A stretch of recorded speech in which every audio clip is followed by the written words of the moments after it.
Hey everybody, it's Dave here. If you're heading out to Black Hat or DEF CON this year, be on the lookout for our CyberWire crew. If you see one of us rocking a CyberWire shirt, do stop and say hello. They'd love to meet you. I'm not going to make it there myself this year, but we've got a team of CyberWire folks who will be wandering the show floor, and they'd love to say hello. Safe travels. Investigators pursue the possibility that the alleged Capital One hacker might have hid other companies' data. An exposed ElastiSearch database, now secured, was found at Honda Motors. Data from beauty retailer Sephora are found on the dark web. Defenders are urged to think of themselves as in a poker game with the opposition. Phishing remains the biggest threat to financial services. And what vacation spots attract the eyes of bots?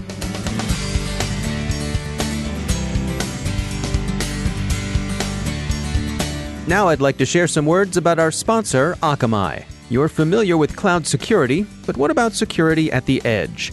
With the world's only intelligent edge platform, Akamai stops attacks at the edge before they reach your apps, infrastructure, and people. Their visibility into 178 billion attacks per day means that Akamai stays ahead of the latest threats, including responding to zero-day vulnerabilities.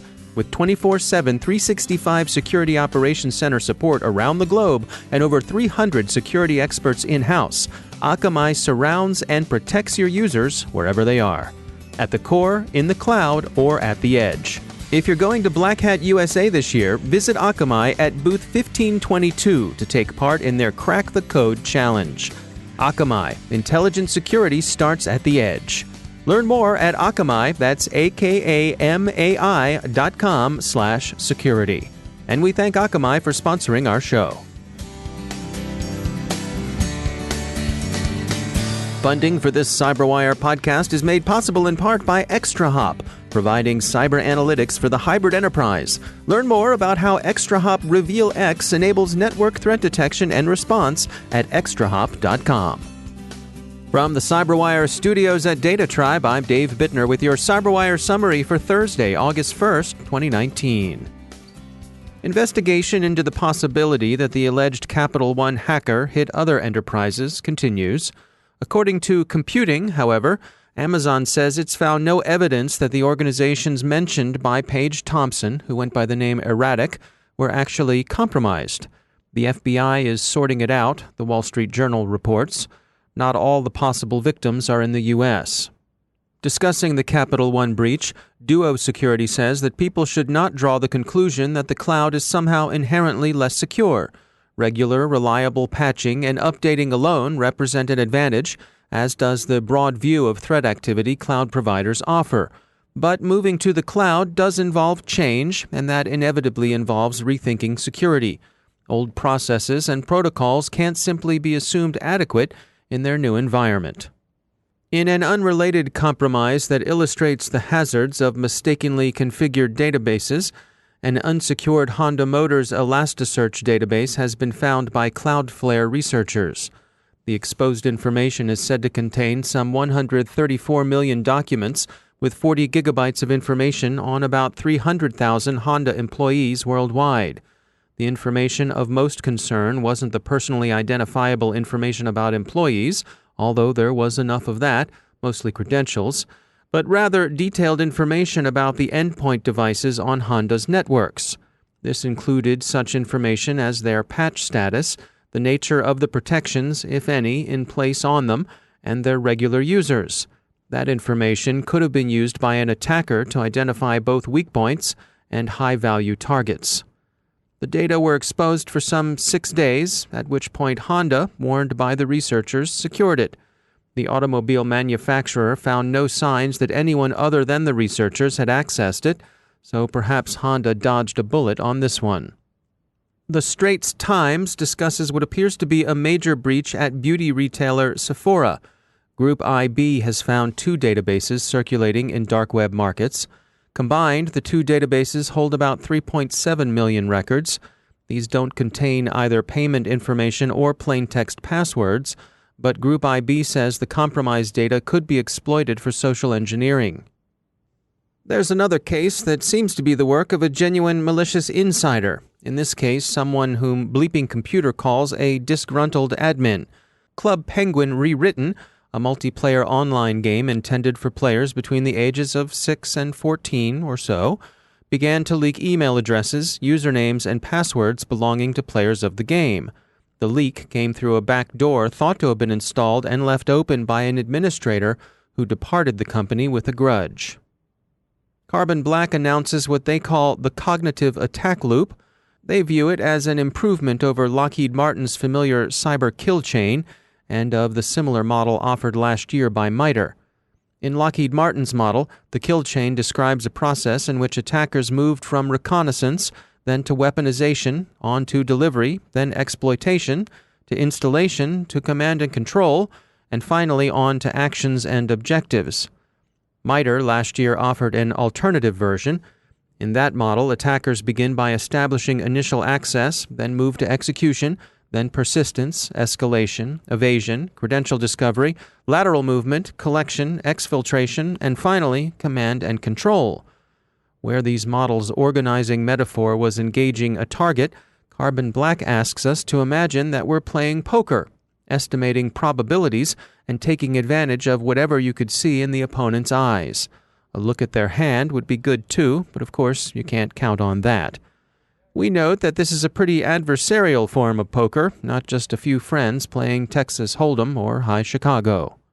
Carbon Black's view of the cognitive attack loop seems to emphasize the way criminals think. Their look under the proverbial hoodie leads them to see a characteristic criminal three-step. First, reconnaissance and infiltration.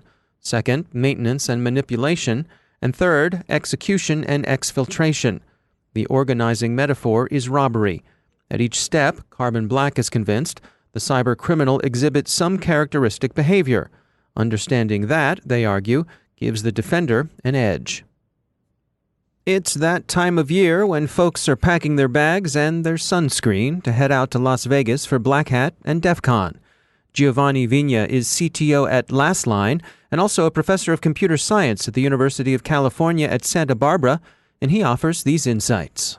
Well, I think that Black Hat is somewhat different from other meetings like RSA or InfoSec security in Europe. Black Hat is more for people in the trenches, people that want to understand the current technical trends. I found, maybe it's my experience, but I found that the people that attend Black Hat are a lot more involved in the day-to-day operation of securing networks, either as a solution provider or as somebody in the actual trenches.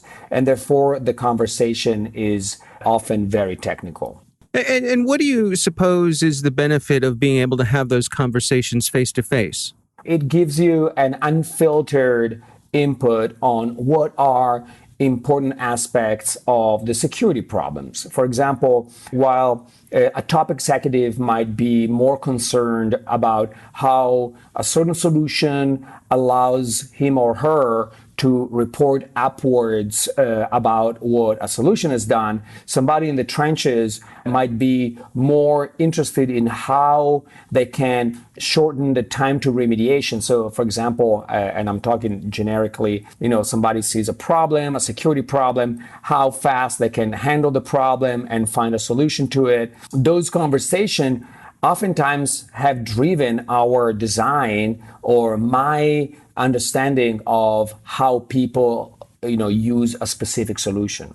So what are your expectations going into this year's Black Hat? I think that one thing that I've noticed, there is a lot of talking about the cybersecurity workforce. This has been a big problem since day one. We don't have enough people doing the job. We feel the pressure. I'm sure that every company has problems hiring and retaining good people. For some reason, I've seen more of this. And so I'm curious to see what the vibe is out there in terms of what companies are doing in order to recruit, to attract talent. And since Black Hat is more, technically oriented, actually that's the right place to have that discussion. So from that point of view, that's what I'm looking for.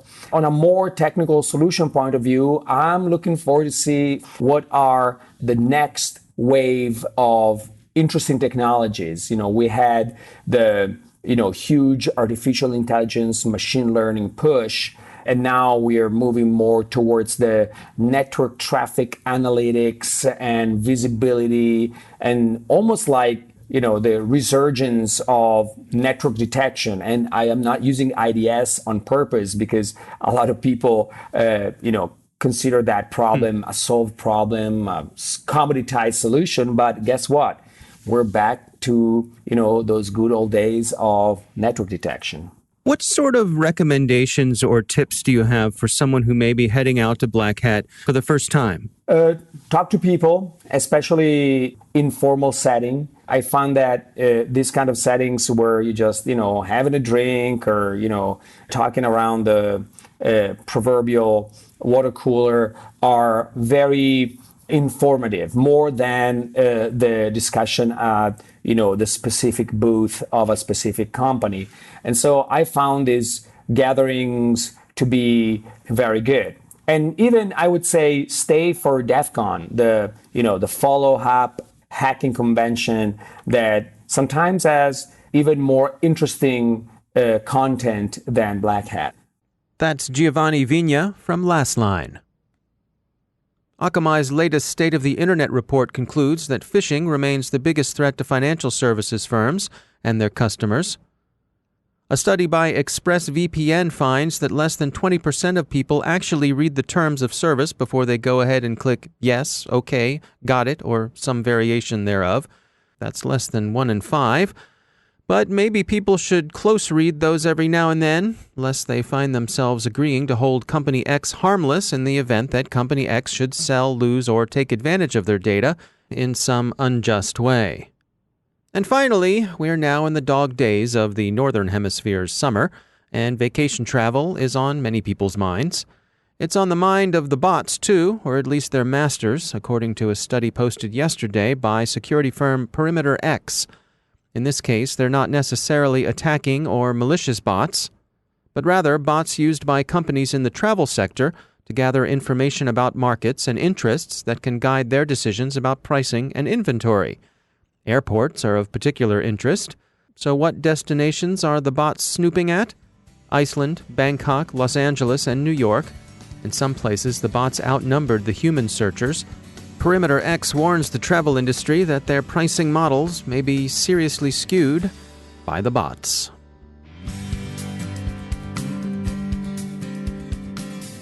And now a message from our sponsor, Observe It. Great party, huh? Yeah, great party. Could you excuse me for just a moment? Hey, you! What are you doing? What? Oh no. Looks like another insider got into our systems when we weren't looking. I am going to be in so much trouble with the boss. Did someone say trouble? I bet I can help. Who are you? To catch insider threats, you need complete visibility into risky user activity. Here, I'll show you how Observe It works. Wow! Now I can see what happened before, during, and after the incident. And I'll be able to investigate in minutes. It used to take me days to do this. Exactly. Now, if you'll excuse me, I think there's a cocktail over there with my name on it. But wait, what's your name? Oh well. Thanks, Observe It, and whoever she is. Observe It enables security teams to detect risky user activity, investigate incidents in minutes, and effectively respond. Get your free trial at observeit.com/cyberwire.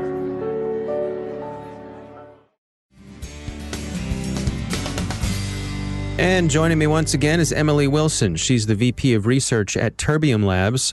Emily, you and I have been talking about this report you all published recently. This is the next generation of criminal financing.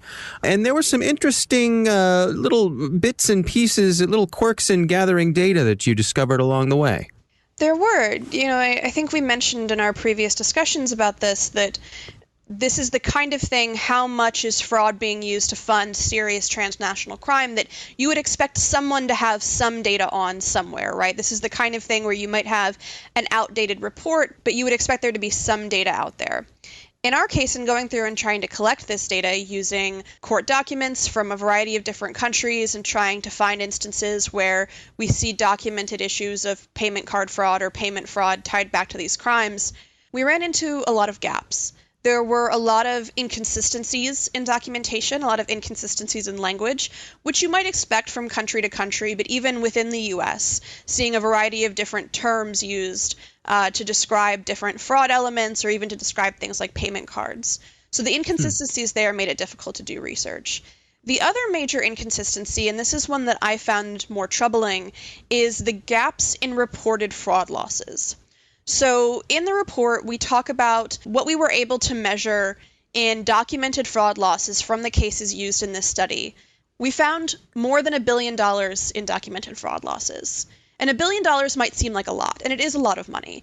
But that comes from a very small percentage of cases that, first of all, reported any documented fraud losses, and second of all, provided any kind of value measure for them. Some of these would say things like more than $50,000 or more than $300,000, up to $1 million. And so we're talking about a subset of cases used for just this initial study to get to $1 billion, just because of gaps in documentation. What that tells me is that this is actually a multi-billion-dollar problem. And the fact that we don't know how many billions of dollars in credit card fraud are being used to fund terrorist groups like Hezbollah or being used to traffic minors across international borders, that's concerning. You know, there aren't any requirements about consistently documenting these fraud losses or even consistently bringing fraud charges when you're able. We saw cases where judges openly said they weren't interested in the fraud charges. And how many cases are there that the fraud charges didn't even make it as far as official documentation? This is a huge problem, and we don't have a good way to measure it, which I think is really concerning. And so, in your estimation, what sort of solution could be created here? There are a few different areas, I think, where we need to make some changes. One, of course, law enforcement is under-resourced. They are constantly dealing with budget shortages and personnel shortages, and so fraud is never going to be at the top of the list of crimes you want to go after. There are plenty of violent crimes you might want to go after. Even some of these more serious transnational crimes, things like drug trafficking, that's always going to come before fraud does. So on the law enforcement side, I think trying to find some incentives there that, you know, we should be looking at fraud as money. We should be looking at fraud as financing. And how does that change the calculus of, you know, if you go in and bust a major drug ring, you know, you find stolen credit cards, you get them on fraud charges, but what about the transaction history for those cards? Are there patterns there that can tie back to some sort of broader ring? Are there patterns there that can tie to other activities? That's on the law enforcement side. On the financial side, you know, the card networks like Visa and American Express, these card networks are in possession of a lot of information. They have all of the transaction data for their issuing banks. So they are really the ones here who have the aggregate data that could point to fraud trends that you might see that could flag something like organized crime, that could flag something like human trafficking. And of course, the financial industry and the payments industry don't have specific regulation about a maximum allowable amount of fraud. The card networks do have certain requirements. Obviously, there's a lot of anti-money laundering legislation. But when you think about some of the smaller charges that could be building up, a hotel room here, a plane ticket there, small budget items that could be used, again, to fund some of the operational cost or the lifestyle cost for these groups, especially if you're spreading that out over a large number of cards, you know, how are we going to begin to identify patterns in this data unless we have something like a card network working with law enforcement and an understanding on both sides here that this fraud is being used to fund very serious crimes. This fraud is, in effect, a national security issue. It's not just a financial issue. It's not just a nuisance. It's not just part of a bottom line where you have to worry about customer stickiness or reissuing cards or chargeback costs, right? This is funding. That's one of the reasons that we named the report what we did. It's the next generation of criminal financing. And of course, in the dark web, we see millions of stolen cards for sale. So it's very easy for people to get their hands on these cards.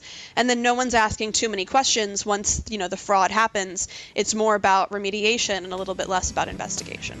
All right. Well, Emily Wilson, thanks for joining us. Thank you.